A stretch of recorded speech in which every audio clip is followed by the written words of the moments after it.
my previous video, I mentioned a number of games that outperformed 5th edition Dungeons & Dragons in various ways. One of the games I mentioned was Shadow of the Demon Lord by Robert Schwalb, who himself spent 3 years on the 5e design team. In this video, I want to highlight the several major pillars of his game, which was published in 2015, and at the end of each segment, stack up those aspects against 5e D&D. I want to do that comparison in particular because Schwalb set out to make a game that was better than the one he worked on at Wizards of the Coast.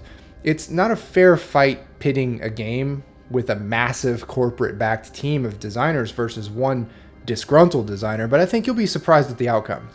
Shadow of the Demon Lord, which I'll refer to as Shadow from here on, has led to almost a dozen supplements and expansion books, but in this video, I will just be looking at the game as presented in the core book. Let's see who wins a battle to the death on pound-for-pound game design and presentation quality. This video is brought to you by Grand Odyssey, a highly immersive and customizable fantasy tabletop role-playing game from Sacred Fire Games. Players have the freedom to create and customize their characters in immense detail, from birth signs to upbringing and main classes to altered classes and multiclassing. Each species and race has rich lore and unique skills, including a plethora of sub-races with unique skills and traits, which means that creating a character in Grand Odyssey will always feel unique. It's a skill-based system, meaning that your character gets better at the spells they cast and the special skills they employ, but not the ones they don't. This leads to a challenging game that offers action economy in combat, character development based upon their ability scores and the special skills you choose, significant strategic differences in weapon and armor, no alignment, and fluid combat with realism without gameplay distraction. Grand Odyssey offers endless possibilities for players and game masters to create and experience thrilling stories in a rich fantasy environment. Transcend the old ways and feel freed with Grand Odyssey.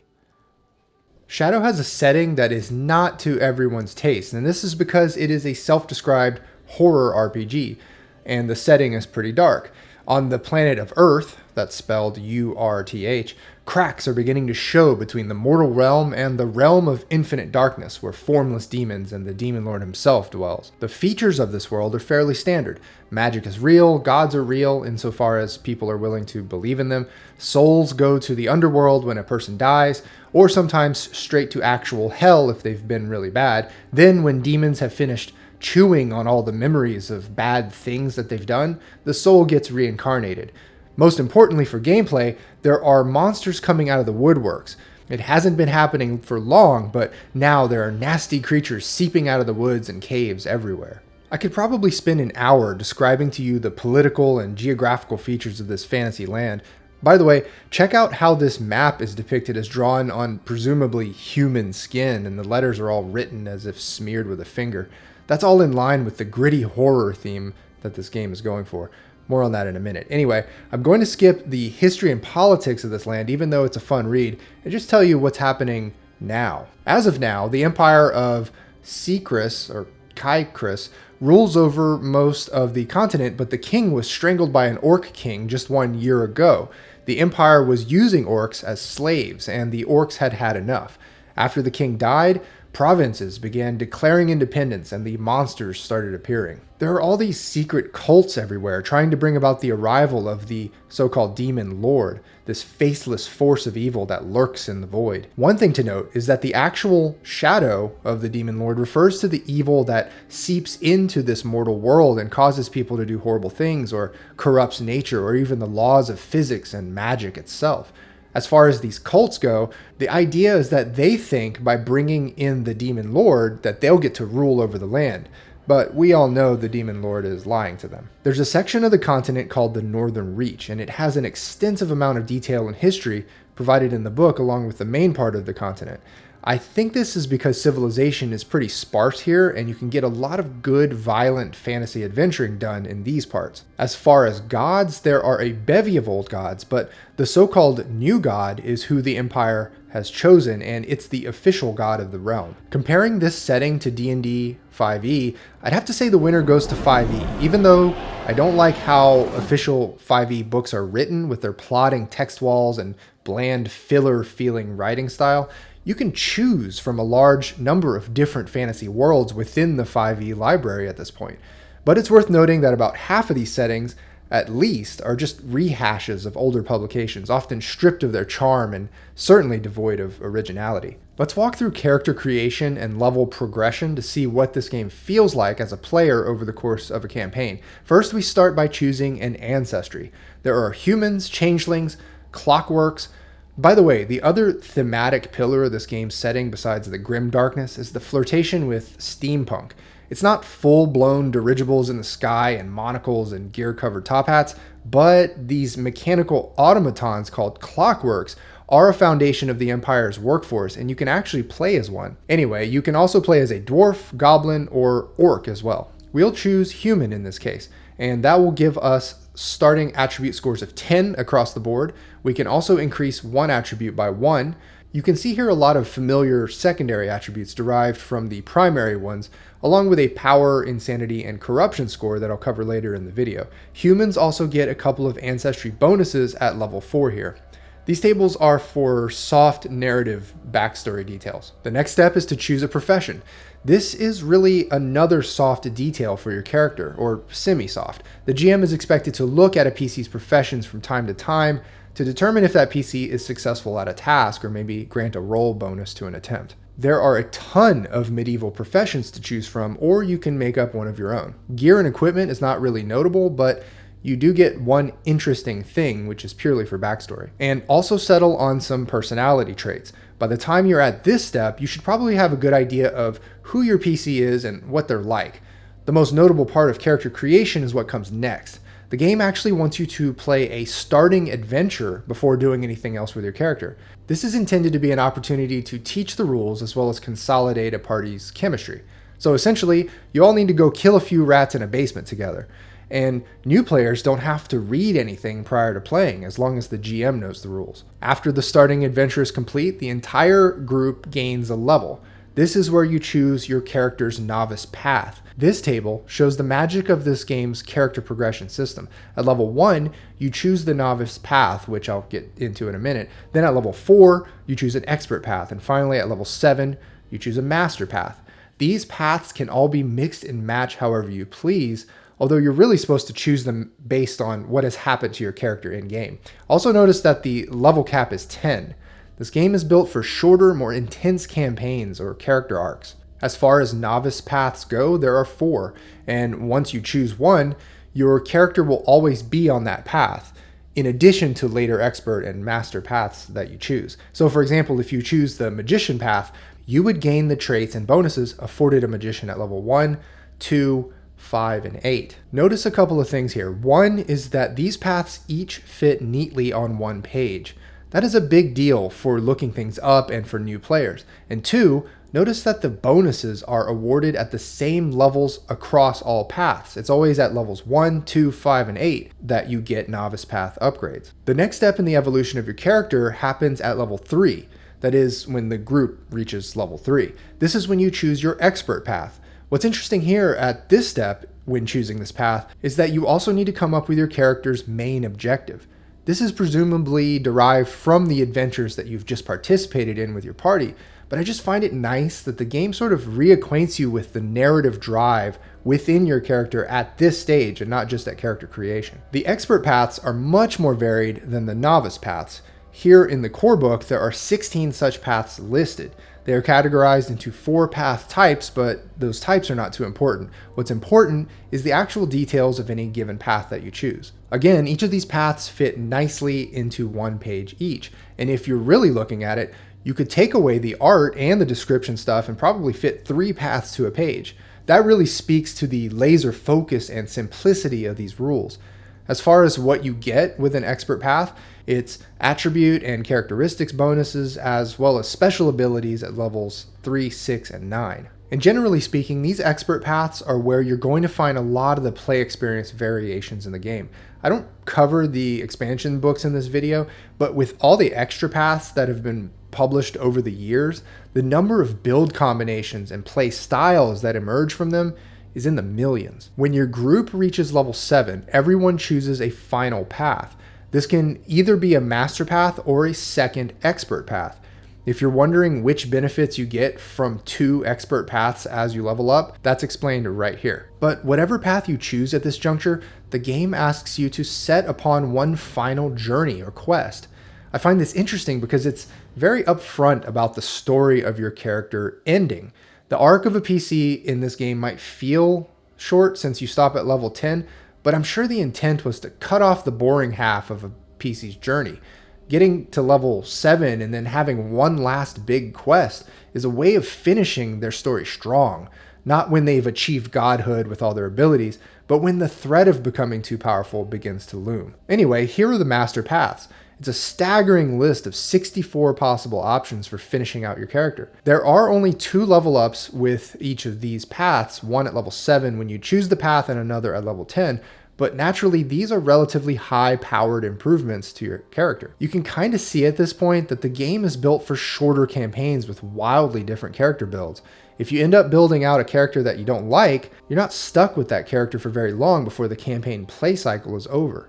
Compare this to 5e, where you typically choose your subclass at level 1, but sometimes at level 2 and sometimes at level 3, and thus you're locked into that path for potentially many sessions of play, regardless of what happens to your character in those sessions. Also, all the subclasses have different names.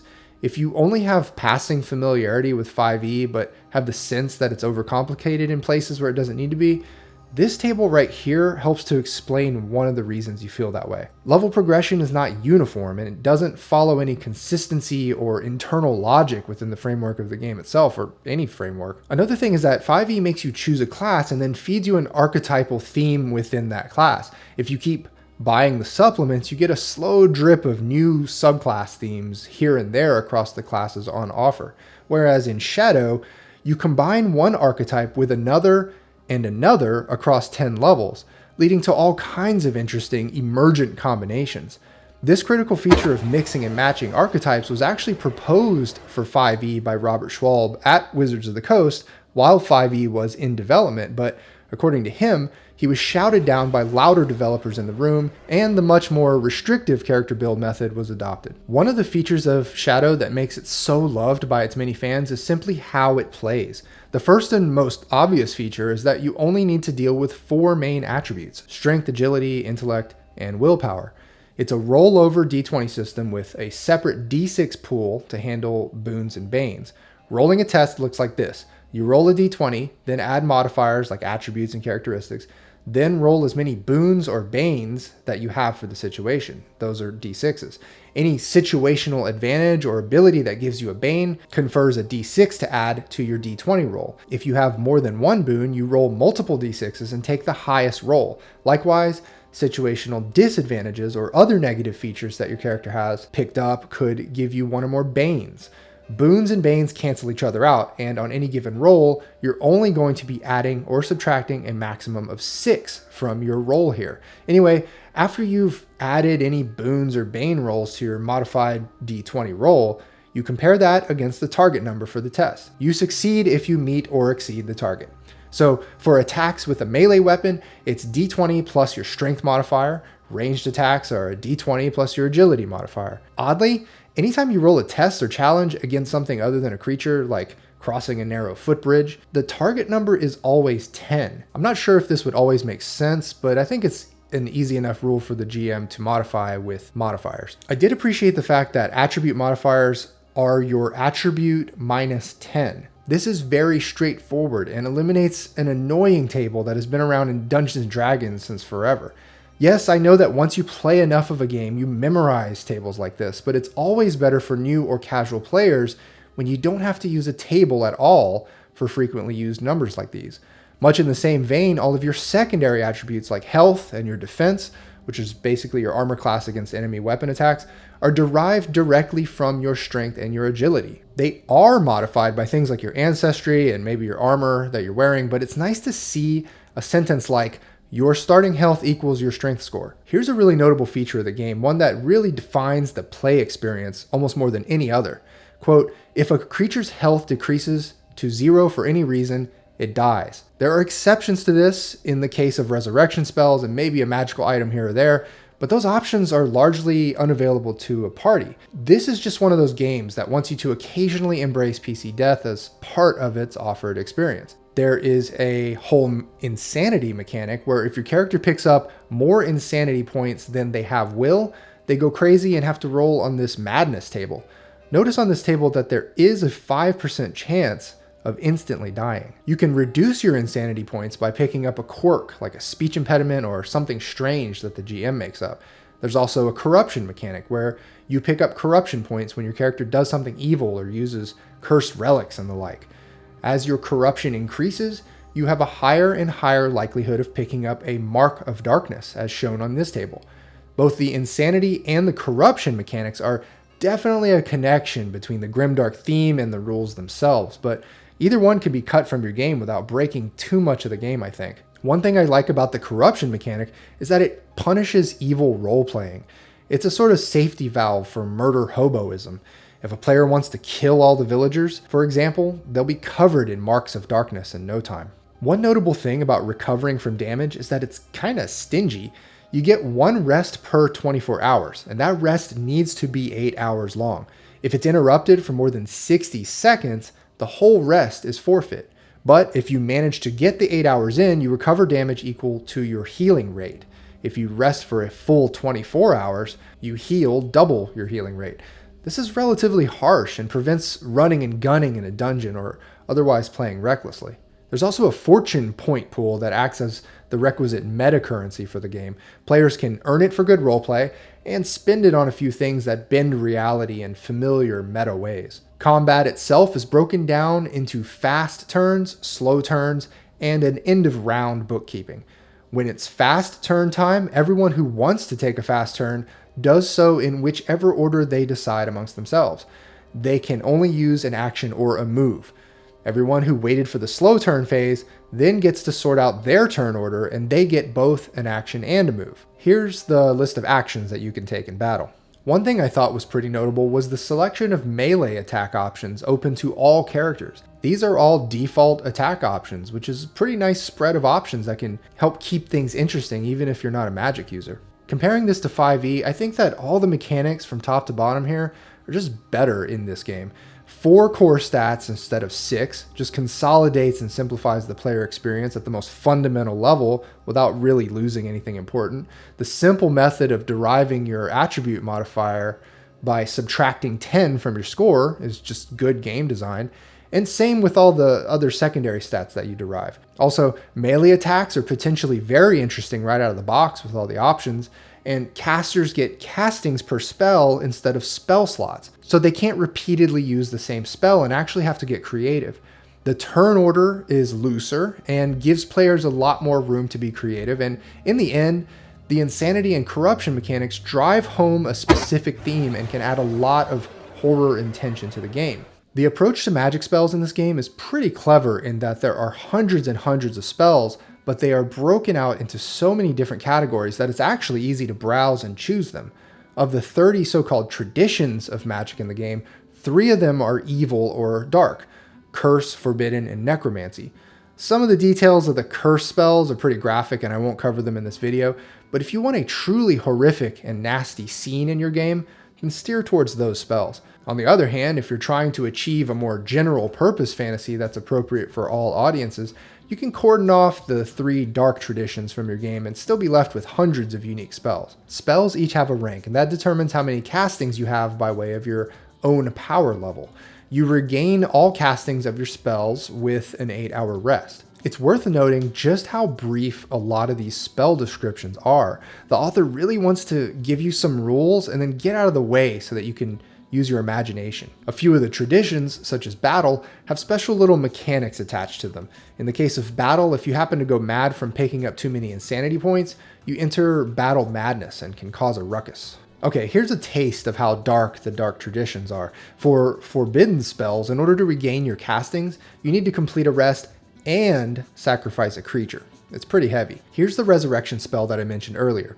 There are definitely ways around death at 0 HP in this game, and they aren't too far out of reach if you know what to work towards. I thought the final spell under the time tradition was particularly fascinating. You choose a moment up to 100 years in the future and disappear from the present. You appear in the same location where you disappeared from, but at that time that you chose. This isn't exactly a meta spell, but it does potentially take your character out of the game completely and inserts them potentially into another campaign, which could be really hilarious or maybe even profound in some way. So if you stack this casting mechanic and selection of spells and their organization against that of D&D 5e, this game really has the better design. Not only are there more spells, they're more interesting spells, and you're forced to manage your castings in such a way that you need to be more creative in how you use your spells. The breakdown into 30 traditions makes it easy to mentally comprehend the massive collection of spells as well, and to make choices as to what your character will learn. The GM section, as it turns out, is pretty remarkable for a game that came out in 2015. At the time of this recording, about 8 years later, there have been so many RPGs with great and comprehensive GM sections that you can just sort of take them for granted. But while 5e's own Dungeon Master's Guide was extremely hit and miss, the chapter here really hits all the marks on how to run a great game. Importantly, it discusses 3 styles of horror: shock, which is taking the players by surprise; terror, which is achieved by creating dread and dark mystery; and revulsion, which is easiest to do but should only be done sparingly. One bit I find a bit laborious is the attention given to game balance. There's a whole economy of difficulty points where each enemy has a difficulty rating, and you add them up for a daily max depending on the party's level. But this is the nature of this kind of game, one in which, for any number of reasons, your character is going around killing monsters.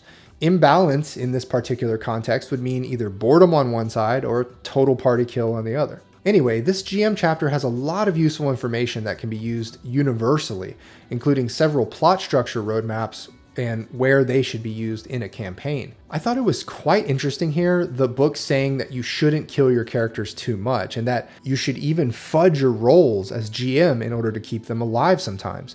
So maybe this game doesn't intend on being a 0 HP means death kind of game. As for the shadow of the Demon Lord itself, that ever-increasing darkness and dread spreading across the land, it manifests in all kinds of different ways.